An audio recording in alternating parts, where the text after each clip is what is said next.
La thalassophobie. La thalassophobie, peut-être vous savez ce que c'est, certains vous ne savez pas ce que c'est.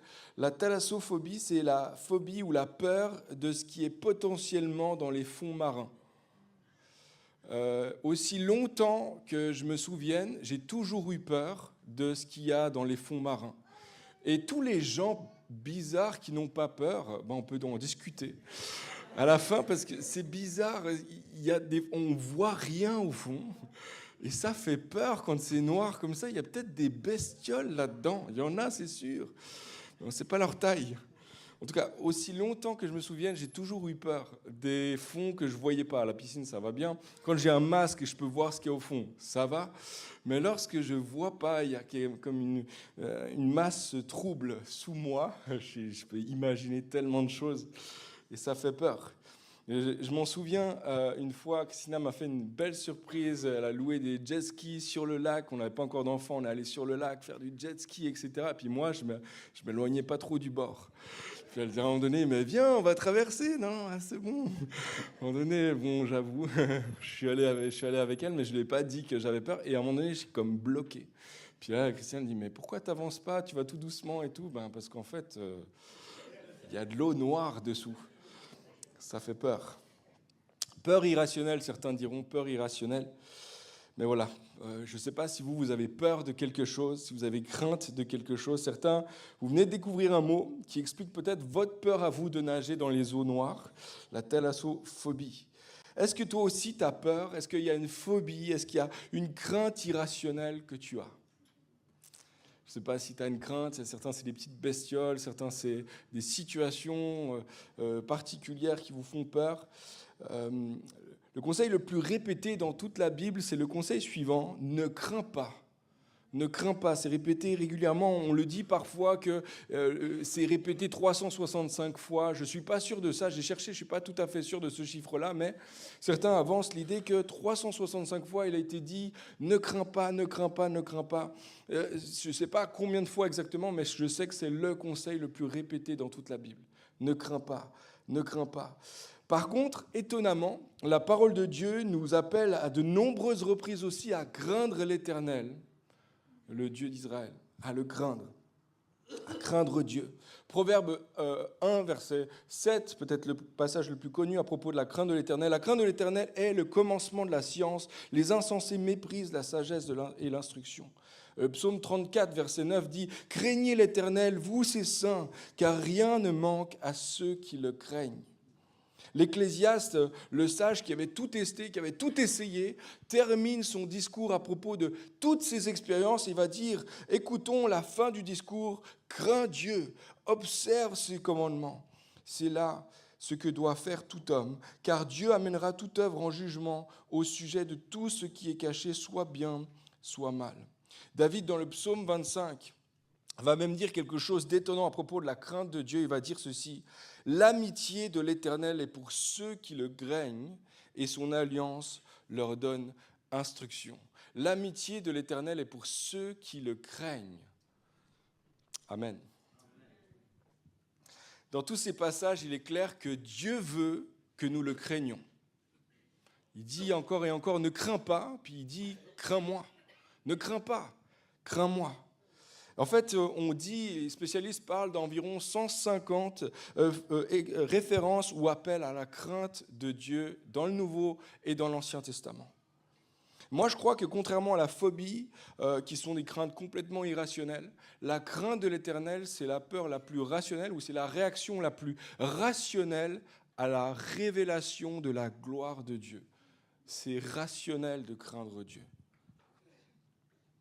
Il y a peut-être quelqu'un comme moi qui se pose la question, pourquoi Dieu nous appelle-t-il à le craindre? Qu'est-ce que la crainte de Dieu et à quoi ça ressemble concrètement? S'il y a des promesses qui sont attachées à la crainte de l'Éternel, et que Dieu nous attend dans ce domaine-là, alors qu'est-ce que ça veut dire concrètement pour toi et pour moi? Aujourd'hui, moi, j'ai l'honneur d'ouvrir cette série qu'on a appelée « Craindre Dieu », tout simplement, la fondation de la véritable adoration. Et on va parler dans ce mois de novembre de ce sujet-là, de la crainte de l'Éternel, de craindre Dieu. Qu'est-ce que ça veut dire et comment c'est relié à notre adoration? Comment c'est relié à notre louange à Dieu. Une courte série, un sujet extrêmement important parce que je crois fortement que la crainte de l'Éternel, c'est la base, la source et le fondement de ce que c'est la véritable adoration. Pour le dire autrement, il n'existe pas de véritable adoration sans craindre Dieu. L'adoration sans la crainte de l'Éternel n'est pas adoration. Elle n'est pas adoration, elle n'est pas louange. Grégoire de Nazianze, qui est un des pères de l'Église au IVe siècle, quelqu'un d'important dans l'histoire de l'Église, a dit ceci: l'adoration de Dieu découle de notre compréhension de sa grandeur, de notre place en tant que créature. La crainte de Dieu nous guide vers une adoration authentique. La crainte de Dieu nous guide, c'est un guide pour aller vers l'adoration, la louange authentique. Une adoration authentique, c'est exactement ce que nous voulons pour chacune de nos vies, n'est-ce pas? Nous voulons devenir des adorateurs authentiques, des véritables adorateurs qui l'adorent en esprit et en vérité. Amen. Et ce matin, il faut comprendre que l'adoration, et je fais une parenthèse ici, mais l'adoration ne se cantonne pas seulement aux 20, 25, 30 minutes qu'on chante le dimanche matin avant de prendre la Sainte Seine ou avant que les enfants partent dans leurs activités. Ça ne se cantonne pas à ça. Évidemment, c'est une expression importante de notre adoration, mais ça ne se cantonne pas à seulement des chants. L'adoration, c'est un style de vie. L'adoration, c'est une manière de marcher devant Dieu. L'adoration qui trouve sa source dans la crainte de Dieu va avoir multiples expressions. Elle conduit à une vie marquée par la révérence et la dévotion. On va parler de révérence, de dévotion aujourd'hui. Elle amène une prière, une louange qui est fervente devant Dieu. Elle nourrit aussi notre engagement à marcher avec Dieu, à obéir à sa parole, à s'éloigner de tout ce qui ne lui plaît pas, à s'éloigner du péché. La crainte de Dieu nous fait... Une des expressions de la louange, c'est de s'éloigner de ce qui déplaît à Dieu. On va en parler aussi dans cette série, on va parler de comment est-ce que Dieu nous appelle à nous éloigner du péché. Également, une autre expression, une expression importante aussi de cette adoration, c'est qu'elle nous pousse à nous engager pour les opprimés, à œuvrer pour la justice dans le monde. On a eu une parole tout à l'heure, Christian parlait de une parole pour pratiquer la justice. On va parler dans cette série de l'adoration authentique. La crainte de l'Éternel produit une expression d'adoration qui est la lutte contre toute forme d'injustice dans le monde. On en parle aussi dans cette série. La crainte de l'Éternel nous guide vers une adoration authentique. Alors aujourd'hui et dans les 2 prochaines semaines, nous verrons pourquoi la crainte de l'Éternel est le fondement de toute adoration et comment cultiver la crainte de l'Éternel dans notre vie. En fait, ma prière pour toi et pour moi, pour nous en tant qu'Église, dans cette saison qu'on est en train d'ouvrir, dans ce temps aussi sur la crainte de l'Éternel, c'est que nous puissions ensemble nous approcher de Dieu avec un cœur qui désire lui plaire. Et nous approcher de Dieu avec crainte, à faire naître ou faire renaître ou cultiver la crainte de l'Éternel dans nos vies parce que ça change absolument tout. Parce que ça fait de nous, c'est cet élément-là, c'est ce facteur-là qui fait de nous des véritables adorateurs, des adorateurs en esprit et en vérité. Je vais simplement prier avant d'aller plus loin dans ce message. Pour nous, pour ce matin, mais aussi pour ce mois qui s'ouvre devant nous. Seigneur, merci pour ta parole. Et merci parce que tu nous conduis dans la vie par ta parole. Tu nous conduis dans la vie qui est la véritable et la vie abondante. Et Seigneur, nous voulons marcher là où tu veux nous conduire. Par ta parole, tu nous amènes et tu nous convaincs, Seigneur, de craindre de ton nom, de craindre ton nom, Jésus. Et nous voulons, Seigneur, développer un cœur qui craint véritablement ton nom. Apprends-nous, montre-nous qu'est-ce que c'est. Montre-nous aussi comment grandir dans ces choses-là. Comment le manifester, avoir une expression de louange qui te plaise et qui t'honore véritablement pour qui tu es, Jésus. Amen. Et amen. Je vous encourage à faire cette prière tout au long du mois de novembre, en venant le dimanche matin. Si vous n'y avez pas pensé toute la semaine, juste le dimanche matin, en prenant le bus, en prenant la voiture. Seigneur, montre-moi comment te craindre afin que ma louange puisse se baser sur cette crainte-là. Quand on parle de crainte, la première chose à laquelle on pense, la plupart d'entre nous, c'est ce sentiment de peur et d'anxiété. On pense généralement à être effrayé, un sentiment d'être effrayé, terrifié par quelque chose qui nous menace, quelque chose qui nous fait peur. On est incapable de faire face à cette chose-là, donc on a peur. Ça, c'est vrai, c'est une expression, c'est en lien avec la crainte. Est-ce que Dieu veut que j'aie peur de lui ? Il y a peut-être quelqu'un ce matin qui se dit, mais est-ce que Dieu veut ça de moi, que je sois effrayé par lui ? Quand le peuple d'Israël est sorti d'Égypte, de l'esclavage après 400 ans, il est conduit par Moïse dans le désert et à un moment donné, il se retrouve devant le mont Sinaï, etc. Et puis là, il y a ce moment glorieux où en fait Dieu veut se montrer au peuple, il parle et puis le peuple sont à la fois étonnés, éblouis, et à la fois ils commencent à avoir peur. Et puis il est dit dans Exode 20, qu'ils avaient tellement peur qu'ils demandent en fait à Moïse qu'il te parle à toi, nous ne voulons pas, que nous n'entendions pas sa voix, nous avons peur de lui. Et Moïse va répondre, il est dit ceci au verset 20, Moïse dit au peuple, n'ayez pas peur, car c'est pour vous mettre à l'épreuve que Dieu est venu, et c'est pour que vous ayez sa crainte devant les yeux afin de ne pas pécher. C'est marrant, dans la même phrase, n'ayez pas peur, il a fait ça pour que vous ayez crainte. N'ayez pas peur. Mais Dieu fait ça pour que la crainte monte devant vos yeux. Est-ce qu'il y a quelque chose en fait de contradictoire ici? Dieu demande la crainte. Est-ce qu'il demande qu'on ait peur de lui? Tu vois, la crainte de Dieu n'est pas la peur de Dieu. C'est bien plus que ça. Ça le comprend, mais c'est bien plus que ça. Dans l'hébreu, le mot crainte, c'est un peu plus nuancé qu'en français. Le mot, c'est yaré. En hébreu, on parle non seulement d'un sentiment de peur, de frayeur, de terreur, mais il parle aussi d'un sentiment de grand respect, d'une attitude de révérence et de piété devant Dieu. Tu vois, quand tu crains Dieu, c'est pas seulement que tu as peur de lui, c'est que tu le regardes avec un immense respect et tu réalises qu'il est Dieu éternel et qu'à ses côtés, toi, tu n'es qu'un homme. La Bible parle d'une herbe, une herbe qui sèche et qui passe. Quand tu as la crainte de Dieu, il y a ça. Il y a peur, mais il y a aussi cette révérence qui est devant lui. Quand tu crains Dieu, tu ne t'approches pas de lui comme tu t'approches de ton pote ou tu t'approches de ton oncle. Parfois, on a cette approche-là, on a cette façon-là de nous approcher de Dieu. Quand tu crains Dieu, tu ne pries pas comme si tu faisais une liste au Père Noël. Quand tu crains Dieu, tu t'approches de Dieu, tu pries avec révérence, en t'inclinant devant lui, en inclinant non seulement ton corps, mais aussi ta volonté devant Dieu. Quand tu crains Dieu, ta vie est marquée par le désir de lui plaire, de t'éloigner de tout ce qui lui déplaît et de venir à lui pour lui plaire à lui. Ta vie est marquée par une adoration fervente et passionnée. Jerry Bridge a dit ceci, la crainte de l'Éternel est un sentiment mélangé de terreur, de vénération et d'admiration envers Dieu seul. C'est mélangé, c'est plus que la peur. La crainte de l'Éternel, ce n'est pas juste d'avoir une frayeur. Oui, il y a ça, mais il y a aussi une dimension de grande révérence, de grand respect envers Dieu. Quelqu'un va peut-être dire, mais est-ce que Dieu n'est pas un Dieu d'amour et de grâce? Est-ce qu'on n'a pas chanté sa bonté tout à l'heure? C'est vrai. Si c'est un Dieu d'amour, pourquoi je devrais le craindre? Il n'y a jamais personne que j'aime, que je crains comme ça. Pourquoi devrais-je craindre Dieu s'il m'aime? Question très légitime.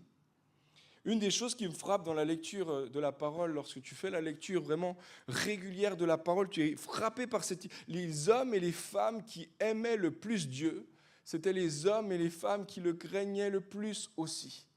Les hommes qui ont écrit, qui ont transmis ce qu'ils ont reçu de Dieu, c'était des hommes, des femmes qui avaient un grand respect devant Dieu, qui étaient tombés face contre terre devant Dieu. C'était des hommes, des femmes qui étaient prêts à donner sa vie pour Dieu. Mais parallèlement à ça, ils l'aimaient. Et parallèlement à ça, ils étaient dans la crainte. Pensez à Moïse, par exemple, au buisson ardent. Il couvre son visage par crainte de regarder Dieu. Plus tard, lorsqu'il est dans le tabernacle, lorsqu'il reçoit les lois, etc., le cri de son cœur, c'est « Fais-moi voir ta gloire !» C'est qu'il a peur de voir la gloire de Dieu, mais d'une certaine manière, il la veut, il la désire tellement. Et Dieu lui dit, aucun homme ne peut me voir et vivre. Alors, il y a à la fois il y a la peur, il y a la crainte, il y a quelque chose c'est beaucoup trop éblouissant pour moi, mais en même temps, je suis tellement attiré par ça. C'est ce que je veux le plus dans mon cœur. Pensez à Ésaïe aussi, il voit la gloire de Dieu dans une vision merveilleuse, et sa réaction, c'est aussi la crainte et la terreur. Il est dit, verset Ésaïe 6, 5, « Malheur à moi, je suis perdu, car je suis un homme aux lèvres impures. J'habite au milieu d'un peuple aux lèvres impures, et mes yeux ont vu le roi, l'Éternel, le maître de l'univers. » Il y a une crainte qui est là. Il est tellement ébloui, mais il y a une crainte qui est là. Malheur à moi. La même réaction lorsqu'Ézéchiel voit la gloire de Dieu, il est dit, Ézéchiel 1, verset 26, cette lumière qui rayonnait tout autour de lui, avait le même aspect que l'arc-en-ciel dans les nuages au jour de pluie. C'était un reflet de la gloire de l'Éternel. À cette vue, je suis tombé le visage contre terre. Puis j'ai entendu quelqu'un me parler. Il voit le reflet de la gloire de Dieu. Il tombe la face contre terre. Ézéchiel, Ésaïe, Moïse. Tu vois, la seule réponse appropriée à la révélation de la gloire de Dieu, c'est la révérence. La seule réaction normale, rationnelle à la gloire de Dieu, c'est de tomber face contre terre. C'est ça, la seule réponse logique. Quelqu'un va dire peut-être, va protester, mais ça c'est l'Ancien Testament. Voyons, évidemment, Jésus est venu changer les choses. C'est vrai, Jésus, d'une certaine manière, il est l'image parfaite de Dieu, c'est vrai. Hein, il est venu, il est la représentation parfaite de Dieu, il est Dieu lui-même sur terre. Mais l'apôtre Paul nous dit qu'il a revêtu l'habit d'un serviteur, qu'il a pris la condition d'un serviteur, il s'est fait petit afin de se révéler à nous, et d'une certaine manière de rendre Dieu accessible. Mais ça n'empêche pas qu'à plusieurs moments, les gens tombent face contre terre devant Dieu, devant Jésus. Pensez à Pierre, Jacques et Jean lorsqu'ils sont éblouis de la gloire de Jésus, lorsqu'ils ont la transfiguration. Il y a la transfiguration, c'est ce moment où Jésus, d'un coup, leur montre un bout de sa gloire. Et il est dit qu'il fut transfiguré devant eux, son visage resplendit comme le soleil et les vêtements devinrent blancs comme la lumière. Verset 5, les nuées lumineuses les couvrit de la nuée, une voix fit entendre ces paroles. Celui-ci est mon fils bien-aimé, qui a toute mon approbation, écoutez-le. Lorsqu'ils entendirent cette voix, les disciples tombèrent le visage contre terre et furent saisis d'une grande frayeur. Quand Paul va rencontrer Jésus ressuscité, il le rencontre, il voit la lumière, la gloire de Dieu d'une certaine manière. Jésus ressuscité, sa réaction c'est la même, face contre terre. Ses yeux sont comme brûlés, il est comme aveuglé de la gloire de Dieu. Pendant plusieurs jours, il va rester aveuglé de cette gloire. Lorsque Jean, le disciple Jean va voir Jésus glorifié dans l'Apocalypse, il a une vision, c'est la première vision qu'il a dans l'Apocalypse 1, il voit Jésus glorifié. Il est dit qu'il est tombé face contre terre comme mort devant lui. Toi, la réaction appropriée à la révélation de la gloire de Dieu, c'est de plier le genou, de tomber face contre terre. Laissez-moi vous dire ceci, les amis, si Dieu débarquait dans ce lieu ce matin, on serait tous face contre terre tout de suite, en un instant. Que tu crois en Dieu ou non, que ça fait longtemps que tu connais Dieu ou non, tu sais que tu connais tous les concepts à propos de la gloire de Dieu ou non, tout le monde serait face contre terre devant Dieu. Il est glorieux. Et quand on réalise sa gloire, la seule réaction appropriée, rationnelle, c'est de plier le genou devant lui. C'est de se prosterner devant lui. J'aimerais dire, si le Dieu que tu aimes, si le Dieu que tu sers ne provoque pas de sainte crainte d'une certaine manière en toi, j'aimerais te poser la question si vraiment, et c'est le même Dieu que celui de Moïse, Ézéchiel, Ésaïe, Jean et tous les autres. Si ce Dieu-là que tu adores d'une certaine manière n'est que ton pote, peut-être qu'il n'est pas tout à fait le vrai ou le même Dieu que ces hommes ont vu, ces femmes ont vu.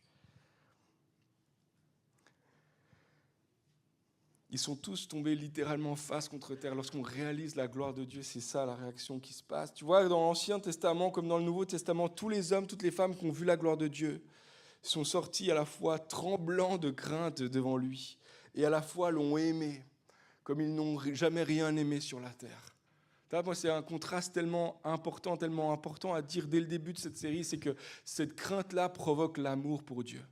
C'est une crainte qui donne envie d'adorer Dieu. C'est une crainte qui te pousse à retourner encore et encore. Ce n'est pas une crainte qui te repousse, c'est une crainte qui t'attire à lui. Sinclair Ferguson a dit ceci, la crainte de l'Éternel est un mélange indéfinissable de vénération, de crainte, de plaisir, de joie, de respect qui remplit notre cœur lorsque nous réalisons qui Dieu est et ce qu'il a fait pour nous. Quand tu réalises, waouh, c'est Dieu et il est immense et il a fait tout ça pour moi. C'est à la fois la crainte, il y a quelque chose de mélangé à la fois de crainte, de peur, mais en même temps de plaisir, de joie, de respect, de toutes ces choses-là en même temps. À quoi ressemble ta relation avec Dieu? Est-ce que ta relation avec Dieu est marquée par un mélange de crainte et d'amour pour Dieu? Ou est-ce qu'au contraire, ta relation avec Dieu est marquée et plutôt devenue un peu familière, un peu habituelle? Une fois de plus, tout à l'heure, il y a une parole qui était là, il y a quelque chose de Dieu nous appelle à sortir de l'habituel.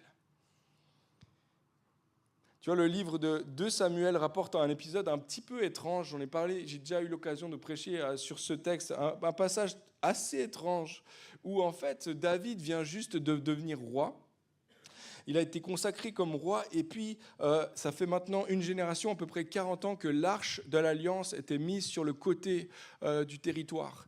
L'arche de l'Alliance, c'est cette petite boîte en bois d'acacia qui était recouverte d'or et qui contenait à l'intérieur, il y avait les tables de la loi, il y avait le bâton d'Aaron, il y avait un pot rempli de manne aussi. À l'époque, en tout cas, tout un temps, il y a eu ça. Puis ça représentait la présence de toutes ces choses-là, rappelait les promesses de Dieu. Mais au-dessus, il y avait comme ce couvercle en or massif avec deux anges qui se font face. Et là, il y avait, dans la parole, à plusieurs moments, Moïse, il va voir Dieu dans ce lieu-là, à cet endroit-là, entre les 2 anges. Et en fait, l'arche représente la présence de Dieu dans le peuple. Et l'arche était l'élément le plus sacré, si vous voulez, du culte des Israélites, parce qu'ils réalisaient à cet endroit-là que Dieu était au milieu d'eux. Et là, ça fait 40 ans maintenant, David a pris maintenant la responsabilité du peuple, etc. Ça fait 40 ans que son prédécesseur avait mis l'arche de l'Alliance sur le côté. Il avait été volé dans un premier temps, l'arche avait été volée dans un premier temps, mais lorsqu'elle était revenue en Israël, elle était restée sur la frontière. Et là, David, une des premières choses qu'il fait, c'est qu'il dit il faut ramener l'arche à Jérusalem. Alors il organise tout ça en grande pompe, etc. La fête s'organise, il y a des musiciens, il y a plein de gens qui sont là, il y a plein de choses qui se passent et c'est la fête, il y a de la joie, tout le monde est en train de célébrer le retour de la présence de Dieu à Jérusalem. Jérusalem, c'était vraiment le centre à la fois politique, à la fois religieux, c'était vraiment le centre de la vie d'Israël, etc. à ce moment-là. Et tout le monde est dans la joie, tout le monde est dans la fête, les instruments sont là et il va se passer quelque chose d'assez bizarre au milieu de la fête. Quelque chose d'étrange va se passer. L'arche va à un moment donné vaciller, elle était posée sur un char et puis elle commence à vaciller et puis l'arche est sur le point de tomber et là il y a Uza qui est sur le côté de l'arche et qui essaie d'attraper et qui non, ne tombe pas. Et lorsqu'il touche l'arche, il tombe mort par terre. Et tout le monde est choqué par ça. On va lire dans 2 Samuel 6, lorsqu'ils furent arrivés à l'ère Nacon, Uza étendit la main vers l'arche de Dieu et la saisit parce que les bœufs la faisaient pencher. La colère de l'Éternel s'enflamma contre Uza et Dieu le frappa sur place à cause de sa faute. Uza mourut là, près de l'arche de Dieu. Bizarre comme situation. Pourquoi ? Si tu te poses la question pourquoi, c'est la même question que David ce jour-là, mais pourquoi Seigneur ? Qu'est-ce qui a bien pu se passer ? C'était festif, c'était joyeux et maintenant les choses ont complètement tourné. Et David renonce à ramener l'arche. En tout cas pour un temps, il renonce à ramener l'arche à Jérusalem, il ne comprend pas pourquoi. Si vous êtes comme moi, vous dites mais c'est injuste cette situation. Ça n'aurait pas dû se passer. Qu'est-ce qu'Uza a bien pu faire de mal pour que ça se passe comme ça? Est-ce qu'il a mérité quoi que ce soit de ça?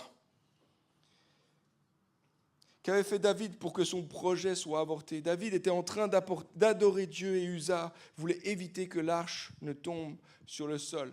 Et le verset 7 nous dit que Uza mourut à cause de sa faute. Quelle faute? Quelle faute Uza avait-il fait? Le mot « faute » est un mot qu'on retrouve nulle part ailleurs dans l'Ancien Testament. Et plusieurs traducteurs ont préféré le mot « folie » ou le mot « irrévérence ». À cause de sa folie, à cause de son irrévérence, il mourut. L'irrévérence, c'est de considérer ou de traiter des choses, quelqu'un ou quelque chose qui est saint à la légère, sans prendre considération ou le respecter pour ce qui lui est dû. C'est traiter le président avec familiarité, sans tenir compte de son rang. L'irrévérence ultime, c'est de traiter Dieu avec légèreté, avec familiarité et nonchalance, comme s'il n'était pas différent de tout ce que nous pouvons connaître sur la terre. Uza a vécu presque, probablement toute sa vie, il a vécu avec l'Arche de l'Alliance. En fait, peut-être vous le savez pas, mais Uza en fait a grandi dans la maison où il y avait l'Arche de l'Alliance. Son père, Abinadab, avait accueilli l'Arche pendant toutes ces années. Pendant 20 ans, l'Arche était là dans sa maison. Et peut-être que dans les premiers mois, tout le monde était « Waouh, l'Arche de l'Alliance dans notre maison, tu te rends compte ?» Et peut-être il y avait les voisins qui passaient, peut-être il y avait les copains d'école qui passaient, peut-être Uza à la sortie d'école. « Et vous savez pas ce qu'il y a à la maison. Il y a un truc de fou, vous venez voir, etc. » Et peut-être qu'au début, il y avait quelque chose de merveilleux à la présence de Dieu. Là, il y a l'Arche de l'Alliance qui est dans ma maison. Et peut-être que petit à petit, on ne le sait pas, le texte ne nous le dit pas, mais pendant 20 ans, l'Arche est là. Et peut-être que petit à petit, ils ont recouvert avec une couverture. Peut-être que petit à petit, ça fait partie un peu des meubles de la maison. Peut-être que petit à petit, en fait, on passe à côté sans réaliser qu'il s'agit de l'Arche de l'Alliance, de la présence de Dieu. Peut-être que petit à petit, dans son cœur, il y a quelque chose de la familiarité qui s'est installée. Peut-être qu'on pouvait imaginer Uza qui se brosse les dents et qui s'appuie un petit peu sur l'arche en brossant les dents et qui réalise même pas en fait la présence de Dieu. Symboliquement, c'est la présence de Dieu là en Israël. Et il y a quelque chose dans son cœur qui s'est refroidi. Quelque chose qui s'est peut-être arrêté. On ne sait pas exactement quoi, mais on sait que maintenant, il traite l'Arche de l'Alliance avec irrévérence. Pour lui, c'est un objet parmi d'autres. Et il a peut-être même fait tout ça comme un déménagement, n'importe quel autre déménagement. Il ne faut pas que le piano tombe. Il ne faut pas que l'armoire de la grand-maman tombe. Mais en fait, il ne réalisait plus à quel point c'était sacré, c'est la présence de Dieu. Tu vois, Uza représente tellement les chrétiens. Beaucoup de chrétiens qui ont reçu avec beaucoup d'empressement la joie de la présence de Dieu, le salut, le pardon de Dieu, l'évangile. Waouh! Waouh! Tu ne sais pas ce que j'ai reçu. Et tu parles avec tes voisins, tu parles avec tes amis, il y a un truc de waouh! Et puis avec le temps, petit à petit, il y a quelque chose de refroidi, petit à petit qui s'installe. Ça ne vient pas en un jour. Ça vient en plusieurs années. Ça vient comme Uza après 20 ans de marche à côté de l'arche. Et de ne plus réaliser en fait qu'il est là, qu'il est présent. Peu à peu, il y a de la familiarité qui s'installe. Peu à peu, en fait, ça devient usuel d'adorer Dieu. Ça devient usuel de lire sa parole. Ça devient usuel de faire partie de sa famille. C'est tellement usuel de le servir. Tu vois, dans un premier temps, il louait Dieu avec passion. Puis peu à peu, sa louange est devenue automatique.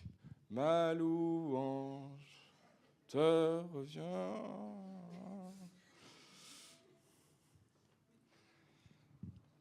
Dans un premier temps, il dévorait la parole de Dieu. Et peu à peu, ça devient une obligation. Ah, le pasteur, il n'arrête pas de nous parler de lire la parole. Bon, ben, je vais le faire juste pour checker ma tâche, une des tâches du jour. Dans un premier temps, il venait à l'église avec un sens de foi, d'anticipation. Dieu va me parler. Dieu va faire quelque chose. Et petit à petit, en fait, bon, les réunions se multiplient comme d'hab. En fait, je vais m'asseoir, ma place. Et on verra, peut-être, peut-être pas. Et ça devient plutôt une habitude. Dans un premier temps, servir Dieu est un honneur. Quoi? Je peux servir Dieu? Waouh! Quoi?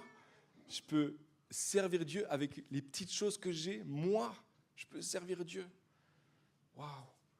Puis peu à peu, le service devient une des choses que je dois faire. Ça devient un des trucs lourds que je suis censé faire. C'est une des tâches de plus que je suis censé accomplir aussi dans ma vie. Tu vois, peu importe où toi t'en es dans toutes ces histoires-là, mais en fait, la réalité, c'est que le danger s'installe pour chacun d'entre nous. Il y a un danger de se refroidir, il y a un danger de devenir familier avec la présence de Dieu. Il y a un danger petit à petit de, comme Uza, c'est pas venu en un jour, mais avec le temps, petit à petit, devient familier avec Dieu. Ésaïe 29, verset 13, le Seigneur dit « Quand ce peuple s'approche de moi, il m'honore de la bouche et des lèvres, mais son cœur est éloigné de moi, et la crainte qu'il a de moi n'est qu'un précepte de tradition humaine. » Ils ont une crainte de moi qui n'est qu'un précepte, c'est juste des habitudes, c'est juste des traditions. Laisse-moi te reposer la question ce matin. À quoi ressemble ta relation avec Dieu? À quoi ressemble ta prière? À quoi ressemble ta dévotion, ta louange? Est-ce que ta relation avec Dieu est marquée par un mélange de crainte et d'amour pour Dieu? Je ne sais pas quelle est ta réponse et tu n'as pas besoin de le dire là à haute voix ce matin. Peut-être prends cette question avec toi cette semaine. Moi, je peux te dire qu'après cette semaine, avoir baigné dans ce thème-là, etc., je peux te dire que ce n'est pas 100%. Que je ne peux pas dire à 100% mon cœur est débordant de crainte, d'amour de Dieu, de respect pour Dieu. En fait, je crois que nous tous, d'une certaine manière, il y a quelque chose de la tiédeur qui peut s'installer tellement vite. Et moi, le premier. Ce matin, je crois que nous avons tous besoin de réaliser, de prendre conscience à nouveau de qui est l'Éternel. Je ne sais pas quelle image toi tu as de Dieu, mais prends cette image-là et fais fois 1000 et c'est encore pas grand-chose de qui est Dieu. Dieu est bien plus grand que ce que tu peux imaginer, encore plus grand que ça. Si tu as fait fois 1000, fais encore fois 1000. Et c'est encore plus grand que ça. Dieu est incomparable et au-dessus de tout ce que tu peux connaître. Le psalmiste dit au psaume 104, « L'Éternel, mon Dieu, tu es infiniment grand et tu es revêtu de splendeur et de magnificence. » Il y aurait tellement de choses à dire à propos de Dieu. Laissez-moi vous montrer quelques exemples à quel point Dieu est grand. Les scientifiques évaluent les océans qui recouvrent la Terre à 71%. De certaine manière, les océans couvrent la Terre à 71% de la surface du globe. Et la profondeur moyenne des océans est de 3800 mètres. Ok, qui c'est qui a plus peur maintenant? On revient à la question de base. Moi, j'ai peur. Hein. Quand je lis ça, il y a beaucoup de choses qui se passent sous la Terre. Bref, petite parenthèse ici. À certains endroits, la profondeur est à plus de 8000 mètres. On dit même que la fosse Marianne se trouve à 11 000 mètres de profond. 11 000 mètres, c'est-à-dire que l'Everest, c'est plus petit que la plus grande fosse, la plus grosse montagne souterraine, sous la mer. Les océans sont immenses et sa surface sont extrêmement profonds. Et j'ai posé la question à ChatGPT cette semaine de calculer combien il y avait de litres d'eau dans l'océan, dans les océans. Et ChatGPT, très tranquillement, m'a sorti ça en 2 secondes. Moi, ça m'aurait pris très longtemps de calculer ça. Mais, on ne va jamais aller vérifier, mais ChatGPT dit qu'il y a 1332 milliards de kilomètres cubes d'eau sur la Terre. Immense, immense. Toi, tu peux mettre combien d'eau dans ta paume? Une cuillère d'eau, peut-être. En tout cas, pas 1 litre. Hein. Ça, c'est sûr. 1332 milliards de kilomètres cubes d'eau, d'accord. Et Ésaïe 40, verset 12, nous dit que Dieu tient l'ensemble de toutes les eaux qui existent dans la paume de sa main. Dieu est immense. Il est immense. Combien tu penses qu'il existe d'étoiles dans l'univers? C'est beaucoup plus que ce que tu penses.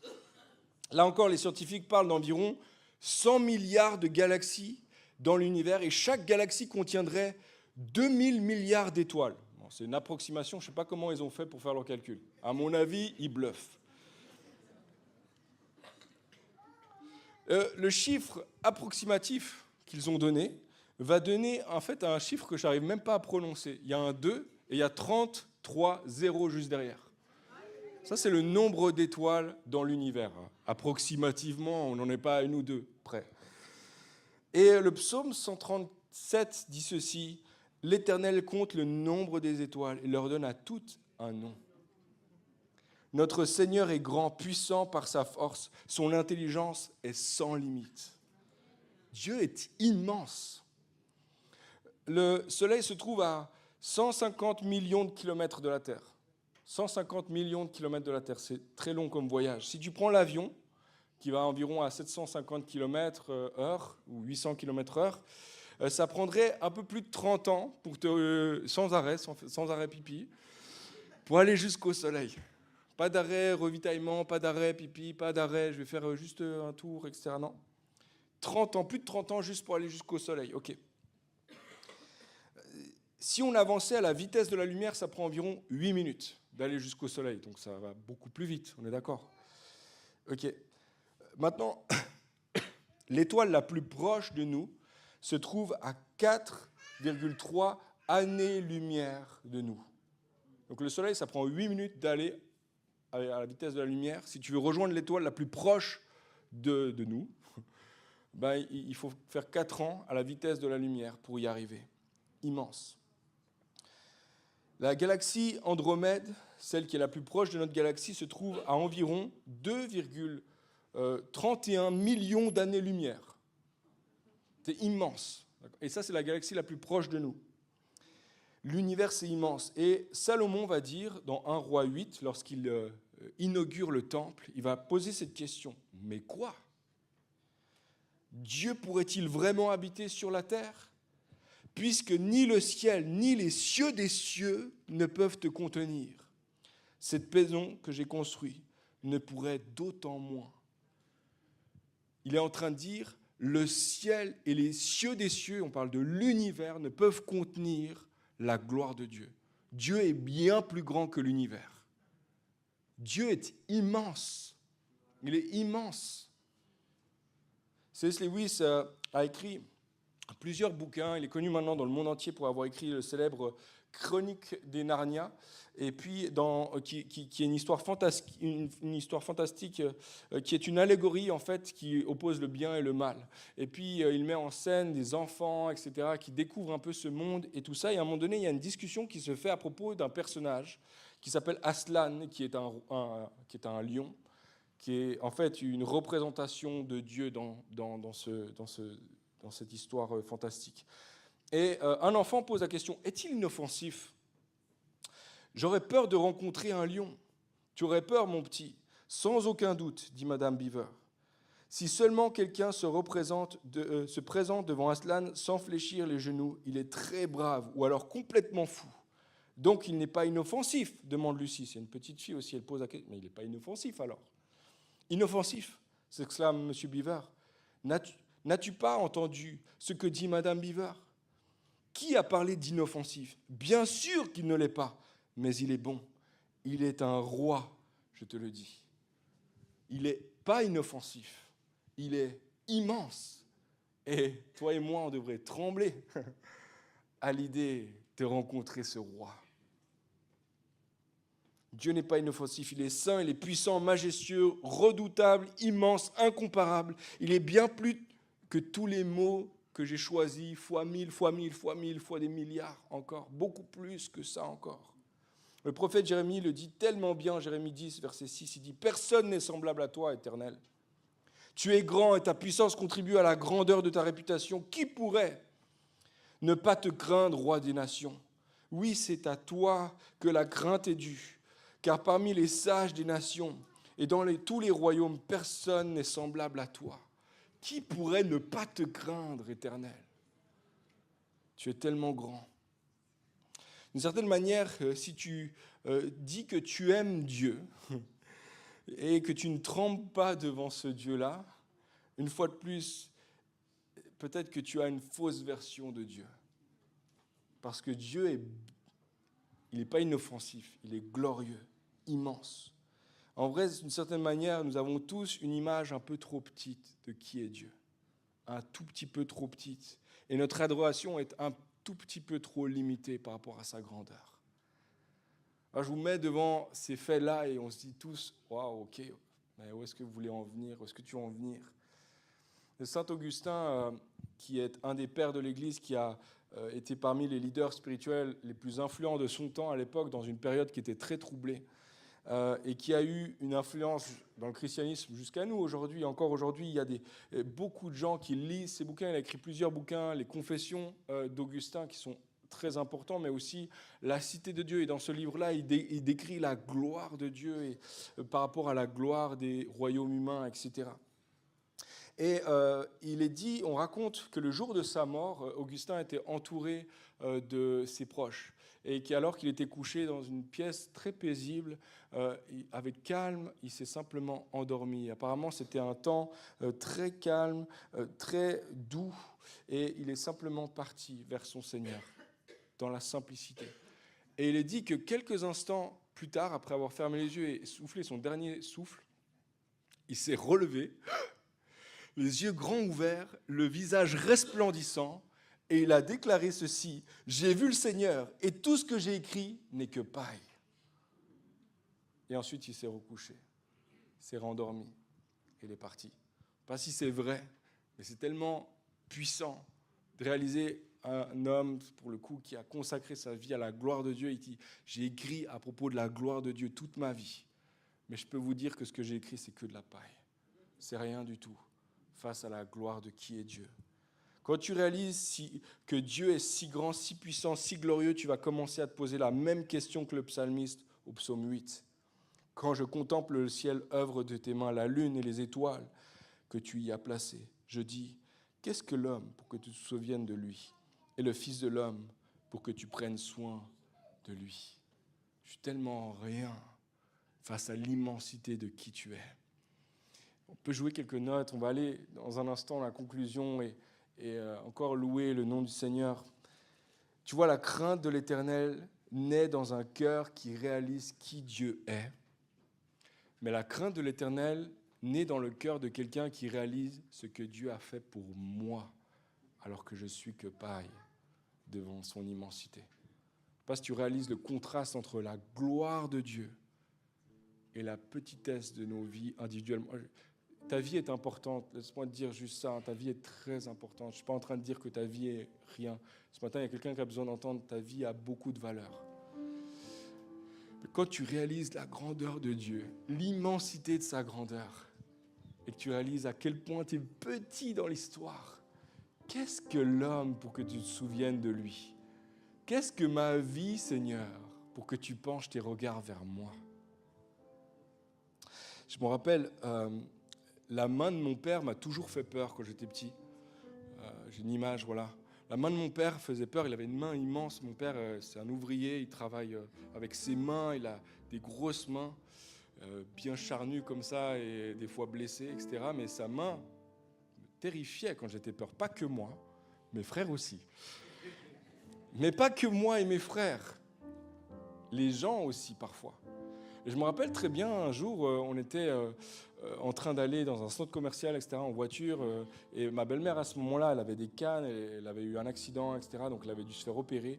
Elle avait des cannes, et donc mon père allait s'engager pour prendre la place handicapée dans le centre commercial. Et puis, il s'est avancé pour pouvoir se reculer doucement. Il avait mis le clignot, etc. Mais au moment où il s'avance doucement, il dit un truc à moi ou à ma belle-mère, je ne sais plus à qui il parlait, etc. Mais au même moment, il y a quelqu'un qui se glisse dans la place. Et mon père, quelqu'un qui est plutôt doux et calme dans sa nature, il reste tranquille et il regarde juste dans le rétro et il voit que c'est un jeune homme qui sort tout pimpant et qui voulait juste une place rapide à côté de l'entrée, etc. Et pas trop de problèmes d'handicap, en tout cas. Je vois mon père tire le truc, là, il prend un main et il sort. Et là, il va vers le gars en marchant vite. Il ne fallait pas être sur le chemin de mon père.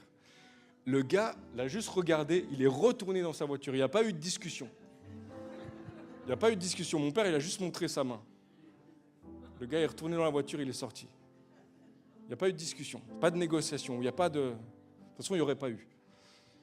Et mon père prend la place, etc. Il se calme, on va dans le centre commercial, etc. Ce jour-là, j'ai compris que moi, j'ai crainte de la main de mon père, mais je connais le cœur de mon père.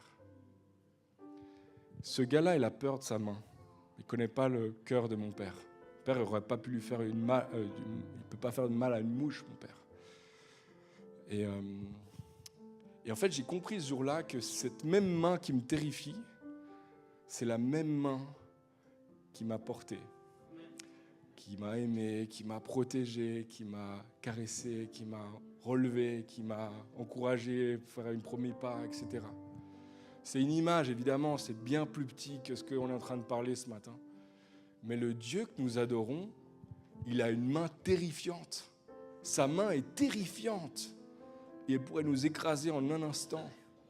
Mais cette même main qui pourrait nous écraser en un instant, c'est la main qui est venue vers nous pour nous porter, pour nous sauver, pour nous guérir, pour nous relever. C'est la même main qui a été crucifié à la croix. Je ne sais pas si vous réalisez la grandeur de Dieu et à quel point Dieu s'est fait petit en Jésus pour porter sur ses épaules et dans ses mains nos peines, nos péchés, nos injustices, nos maladies. Tu peux être terrifié quand tu réalises qui Dieu est. Mais il y a une sainte révérence, une sainte crainte, un saint respect qui s'installe dans ton cœur quand tu réalises que cette même main terrifiante est venue pour nous sauver, toutes et tous, sans exception. Laisse-moi te dire, Dieu est un Père merveilleux, qui ne produit pas la crainte parce que nous avons peur de sa correction. Pour certains, ça peut être le cas, ou son châtiment. Il produit la crainte en nous, une crainte respectueuse, un grand sens d'admiration et d'émerveillement de qui il est et de ce qu'il a fait pour nous. Je vous relis la phrase de Sinclair Ferguson. La crainte de l'Éternel est un mélange indéfinissable de vénération, de crainte, de plaisir, de joie, de respect qui remplit notre cœur lorsque nous réalisons qui Dieu est, oui, mais lorsque nous réalisons aussi ce qu'il a fait pour nous.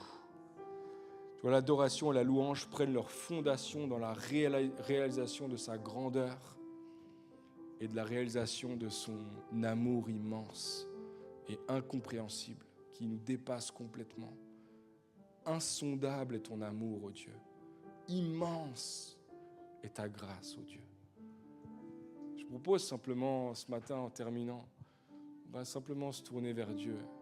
Je sens que la bonne chose à faire là maintenant, c'est pas de dire beaucoup plus de choses, simplement de venir à Dieu. Peut-être de rester quelques instants dans le silence devant lui et de contempler sa gloire, sa grandeur et de contempler ce qu'il a fait pour chacun d'entre nous. J'aimerais simplement t'inviter, prendre encore quelques instants, je sais, le temps avance, les minutes avancent et puis il y a un repas, il y a peut-être une invitation, mais juste prends quelques instants avant de repartir dans le tourbillon de la vie. Prends juste quelques instants là maintenant, devant Dieu. Prends une grande inspiration et tourne ton cœur, tourne tes yeux intérieurs vers ce Dieu glorieux.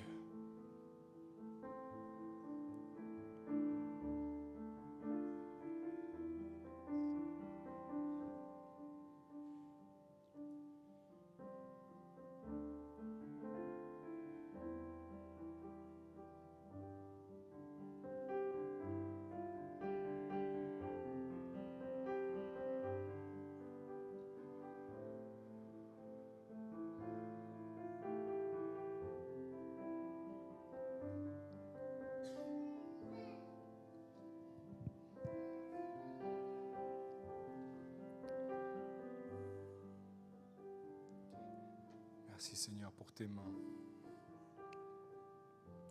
Les mêmes mains qui ont créé l'univers. Les mêmes mains qui m'ont façonné, qui nous ont façonnés un par un. Les mêmes mains qui ont créé les plus grands astres que l'univers connaît. Les mêmes mains qui ont créé les plus petites cellules de notre corps. Ces mêmes mains qui ont été percées pour nos péchés. Ces mêmes mains qui ont porté le fardeau. Merci Seigneur pour tes mains. Merci pour ton cœur. Merci parce que tu es un Père merveilleux, tellement immense, mais tellement proche à la fois. Qui est l'homme pour que tu te souviennes de lui? Qu'est-ce que ma vie pour que tu tournes tes regards vers moi?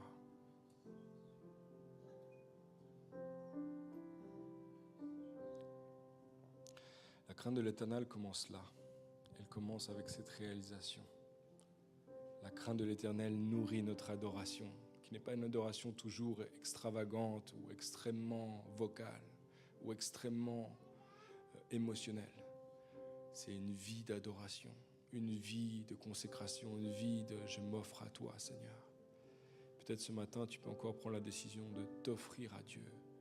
Tout à nouveau, je m'offre à toi, Jésus. Je me donne à toi. Peut-être qu'il y a quelqu'un, c'est la première fois. Tu peux le faire aussi. Je me donne à toi. je m'offre à toi. Tu es digne de recevoir ma vie. Et je veux marcher, Seigneur, avec crainte devant toi. Une crainte qui n'est pas seulement frayeur et peur, une crainte qui est respect, une crainte qui est révérence, parce que tu le mérites, Seigneur.